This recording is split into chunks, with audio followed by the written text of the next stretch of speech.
안녕하십니까. 매일 아침 조간신문의 주요 기사를 딱딱 풀어서 해석해드리는 조간딱풀 5월 31일 수요일에 인사드립니다. 오늘 새벽에 서울에 사시는 분들은 많이 놀랐을 겁니다. 저도 그랬습니다. 오전 6시 41분에 서울시가 긴급 재난안전 문자를 보내왔죠. 오늘 6시 32분 서울 지역의 경계 경보 발령, 국민 여러분께서는 대피할 준비를 하시고 어린이와 노약자가 우선 대피할 수 있도록 해주시기 바란다. 이렇게 안내가 왔습니다. 그리고 직후에 경계 경보 사이렌이 울렸고 같은 내용의 방송도 방송이 됐습니다. 자, 이 경계 경보, 적의 지상 공격 또는 뭐 침투가 예상되거나 적의 항공기 유도탄에 의한 공격이 예상될 때 발령되는 경보인데 결국은 오보였습니다. 다행스럽게도 20여 분 만에 7시 3분 행정안전부가 다시 재난문자를 통해서 서울시에서 발령한 경계경보는 오발령 사항임을 알려드림 이렇게 밝혔습니다. 합참도 북한이 그 발사체를 쐈는데 새벽에 이것은 서해상으로 비행했으며 수도권 지역과는 무관하다 이렇게 설명을 했습니다. 이 발사체는 실험에 실패한 것으로 지금 그렇게 확인이 되고 있는 상황인데 이 경보 발령 체제 다시 한번 점검이 필요할 것 같습니다. 오늘 조간신문에서는 이 기사는 나오지 않았습니다. 새벽에 일어난 일이기 때문에 그런 것이죠. 오늘 처음 소개해드릴 기사는 상당히 좀 살펴봐야 될 기사인데 중앙일보 사회면 하단 기사 그리고 한겨레 신문 기사를 같이 보여드리겠습니다. 중앙일보는 기사 제목이 이겁니다. 경찰 MBC 기자 압수수색 한동훈 개인정보 유출 혐의. 자, 근데 한겨레는 이 기사를 바이든 날리면 미운 털 뽑기 MBC 기자 보복 수사 논란 이렇게 뽑았습니다. 자, 같은 사안을 가지고 이렇게 뽑았는데 이 기사 내용은 이겁니다. 인사청문회, 한동훈이 인사청문회에 제출한 자료가 외부로 유출된 정황이 있고, 그런데 그 외부로 유출한 기자가, 그 전에 이 윤석열 대통령 미국 방문 때 바이든 날리면 그 보도를 해서 고발됐던 기자다. 이 이야기입니다. 그래서 노조는 언론 탄압이다. 그리고 경찰은 우연일 뿐이다. 이렇게 이야기를 하는 것이고, 이 한겨레 같은 데서는 보복수사 논란 이렇게까지 지금 제목을 뽑는 상황이죠.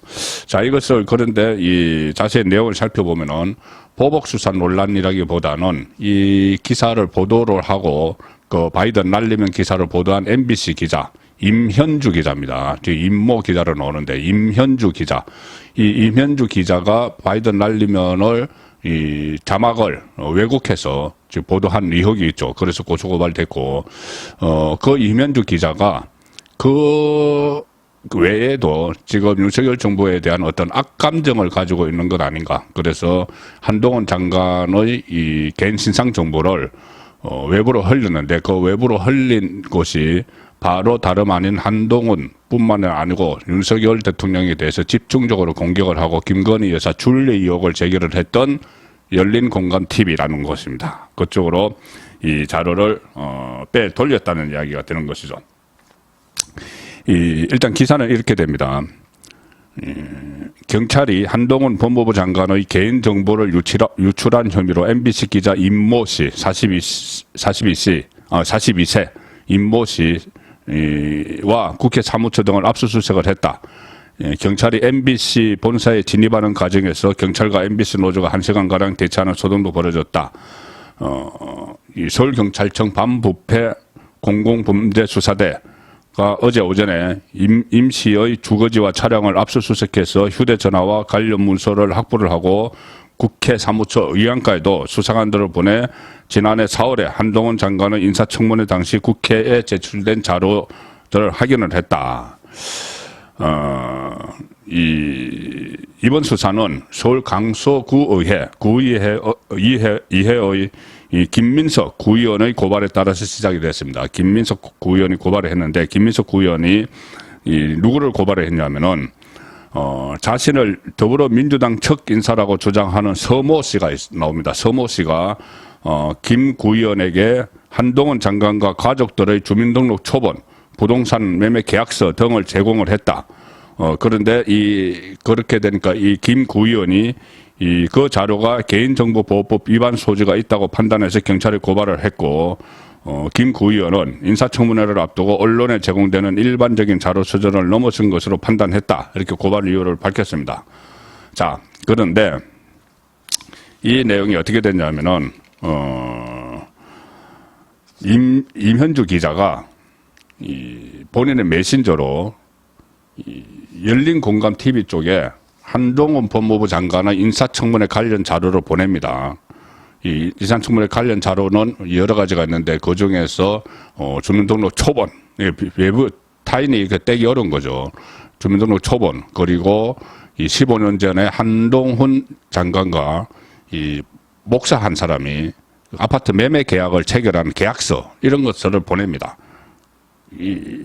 그 자료를 건넸고, 그 자료가 당시 열린공감TV 소속이던 서 씨에게 넘어갔다. 제가 조금 전에 말씀드린 이 민주당 성향의 인사, 그러니까는 이 김민석 구의원에게 자료를 건네준 사람이 열린공감TV 소속이었다는 거죠.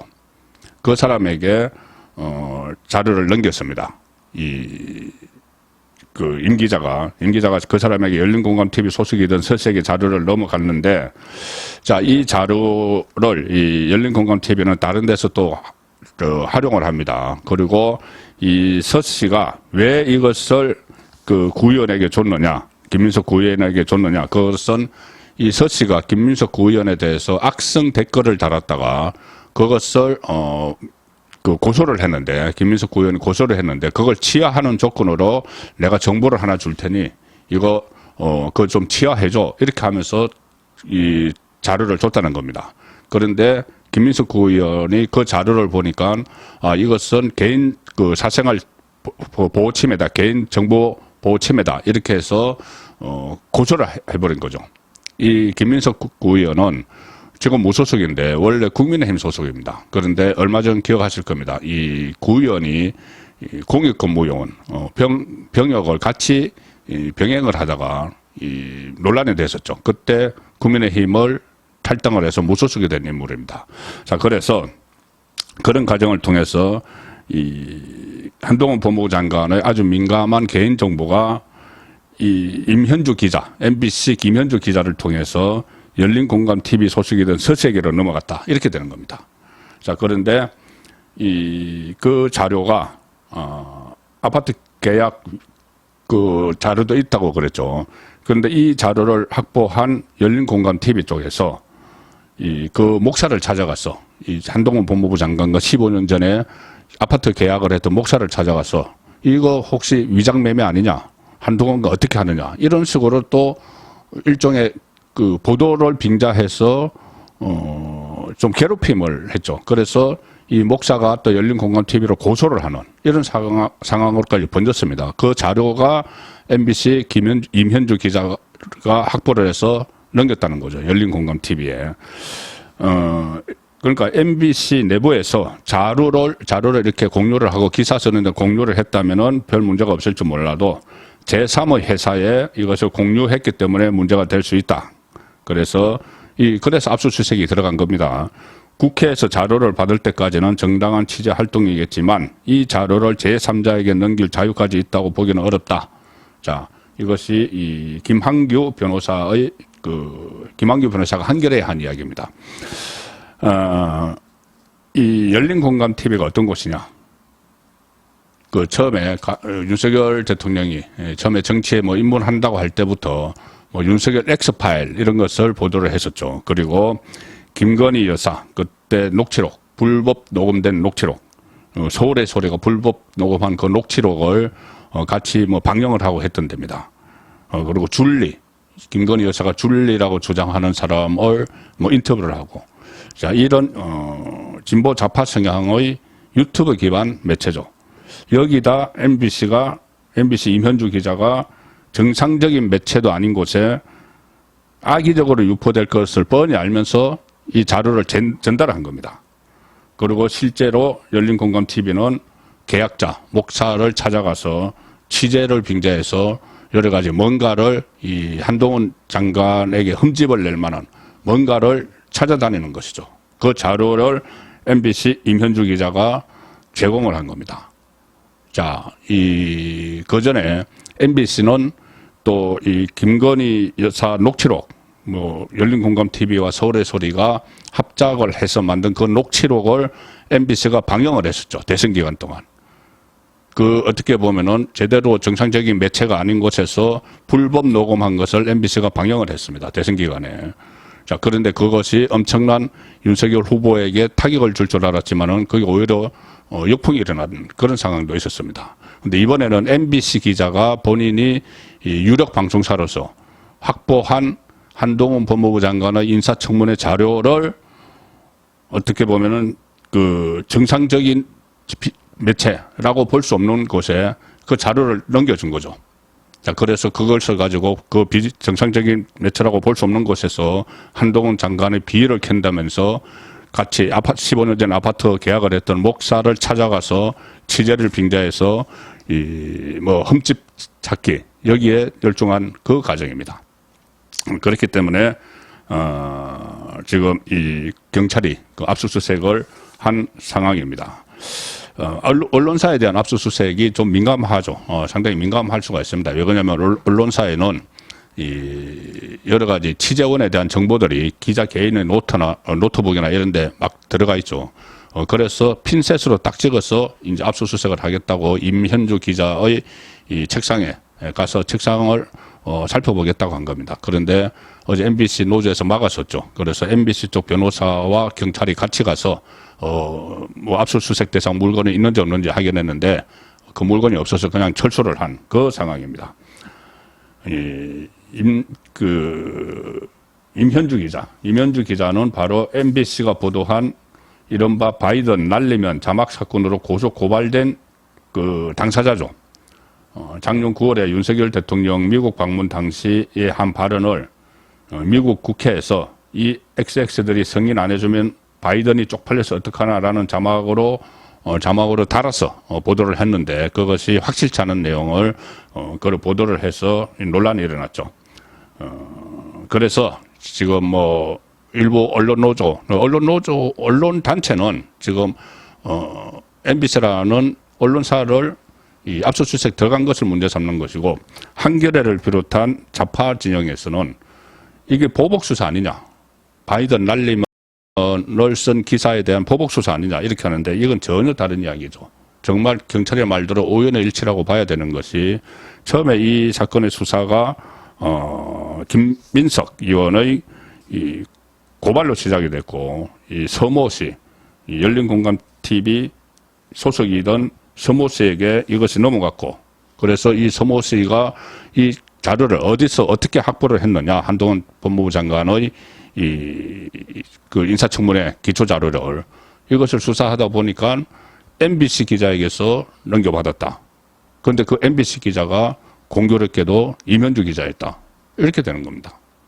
자, 그래서 이렇게 되면 또 한쪽 측면에서 살펴볼 수 있는 것이 임현주 기자 그때 그렇다면은 이렇게 열린공감TV와 협업을 하는 이런 성향의 기자라면은 바이든 날리면 이 논란도 오히려 어쩌면은 이것을 확산될 논쟁이 확산될 것을 미리 예상을 하고 그쪽 방향으로 기사를 쓴 것 아닌가 그렇게도 볼 수 있는 대목이 되는 거죠. 자, 오늘 또 다른 조간신문에서는 지금 두 가지입니다. 민주당의 악재가 막 쏟아지고 있는데 두 가지입니다. 하나는 김남국, 또 하나는 돈봉투 사건입니다. 일단 돈봉투 사건 먼저 보시면은 동아일보 6면 하단에 나와 있는 기사입니다. 검찰 윤관석 경쟁 후보 척 금품 제공, 정보 입수 후 돈 살포 결정. 이게 무슨 이야기냐면은 그때 이정건 전 사무부총장의 녹음 파일에서도 나왔습니다. 저쪽에서 2021년 전당대회 때 저쪽에서 그러니까 상대방 후보 쪽에서 돈을 살포를 한다고 하니 우리도 거기에 맞춰서 좀 해야 되지 않느냐 이런 그 녹음 파일이 있었죠. 바로 그것이 그 부분이 검찰의 이 공소장에 나왔다는 이야기입니다. 이 검찰은 2021년 민주당 전당대회를 앞두고 윤관석 의원 등이 경쟁 후보 캠프에서 의원들에게 금품을 제공하고 있다는 정보를 입수한 뒤 돈봉투 살포를 결정한 것으로 보고 수사 중이다.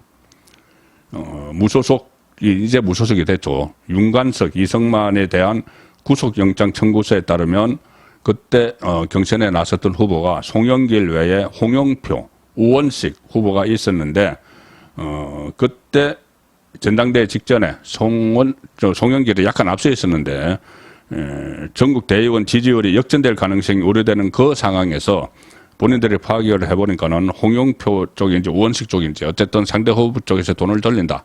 그래서 우리도 같이 맞불을 놓으면서 돈 봉투를 돌려야 된다. 이런 이야기를 했다는 겁니다. 그 역전이 우려되는 상황에서 그때 뭐 결과도 0.56%인가 차이 났죠.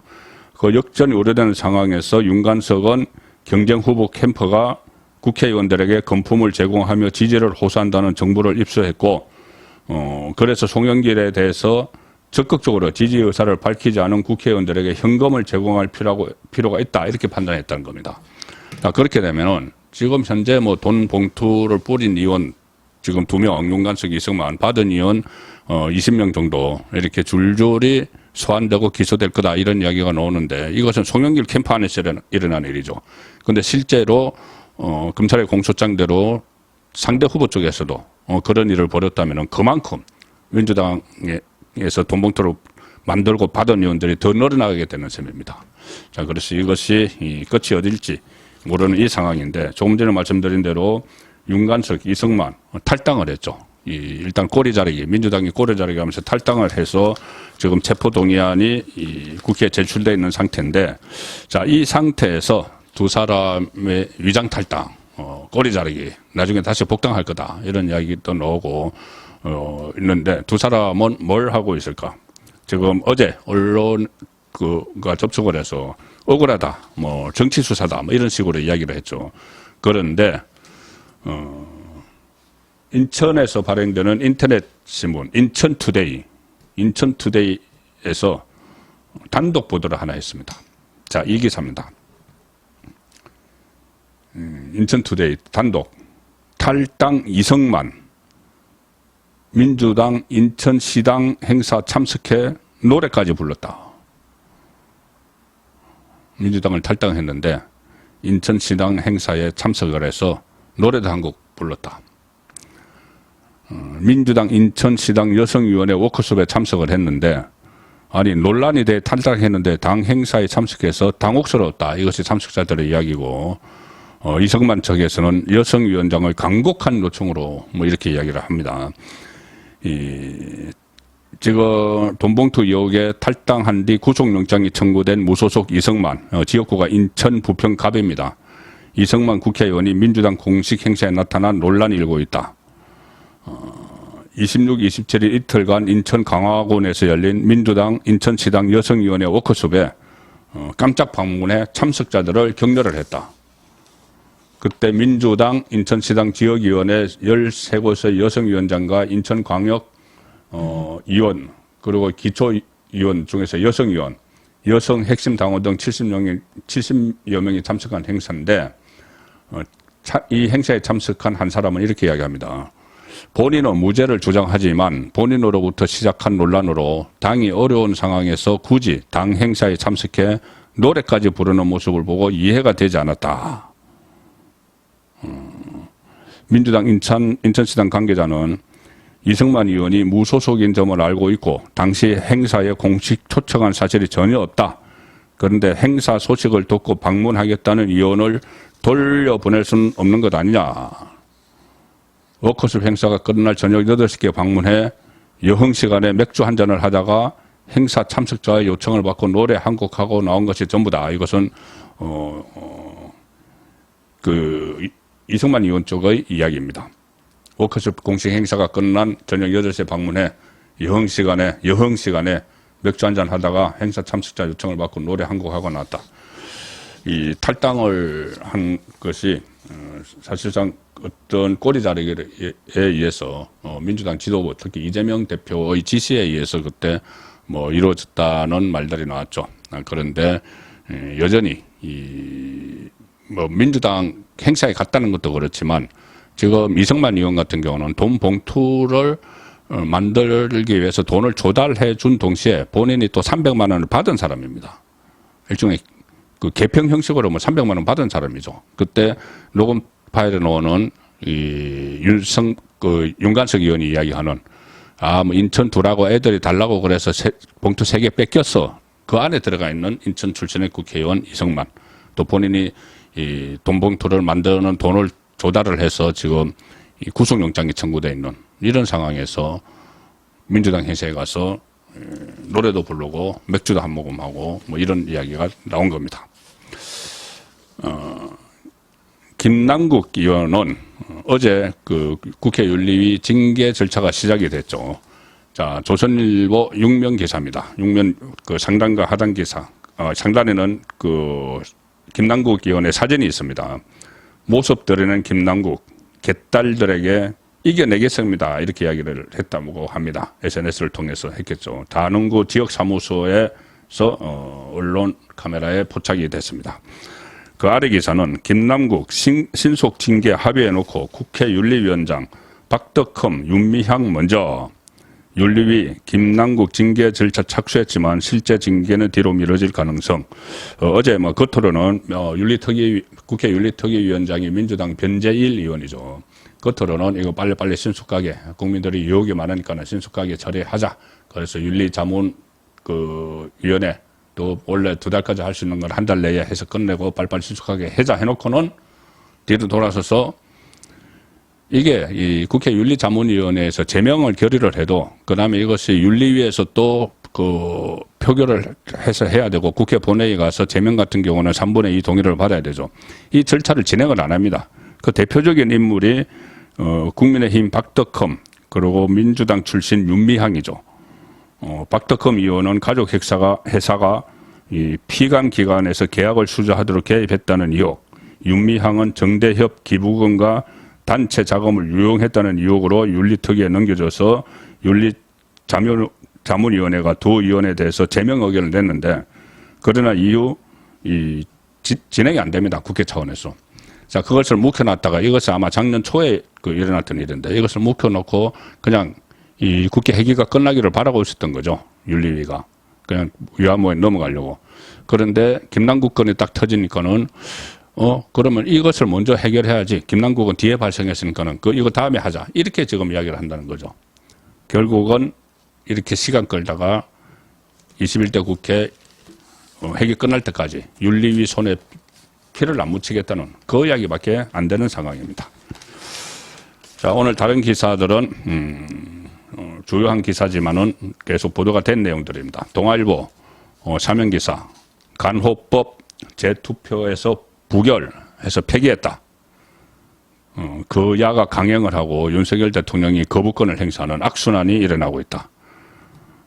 야당은 양곡법에 이어서 두 번째 재표결을 강행을 했고 289명 중 찬성 178, 반대 107로 부결됐다.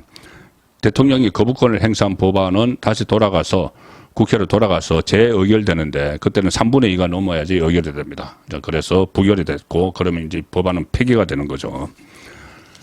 김준표 의장도 재의결, 부결, 반복 유감, 재의결, 부결, 반복을 하도록 만든 다수당의 행포, 아무 법안이나 본인들에게 유리한 법안은 막 밀어붙이는 그 행포도 지적이 돼야겠죠. 자, 마지막으로 소개해드리기 위해서는 조선일보 사이드톡 기사입니다. 이 종편 심사 조작 혐의 한상혁 방통위원장 면직 후임에는 이동관 유력 검토. 윤석열 대통령이 어제 방송통신위원회 TV조선 재성인 심사 과정에서 의도적으로 점수를 낮게 조작한 데 관여한 혐의로 기소된 한상혁 방통위원장에 대해 면직안을 30일 제거했다. 파면시켰다는 이야기죠. 방통위는 지금 당분간 위원장이 공석인 상태로 운영이 되는데 후임 방통위원장 후보는 이명박 정부 때 청와대 홍보수석을 지낸 이동관 현 대통령 대외 협력특보가 유력 검토된다 하는 내용이었습니다. 5월 30일을 보내드린 조간 딱풀이었습니다.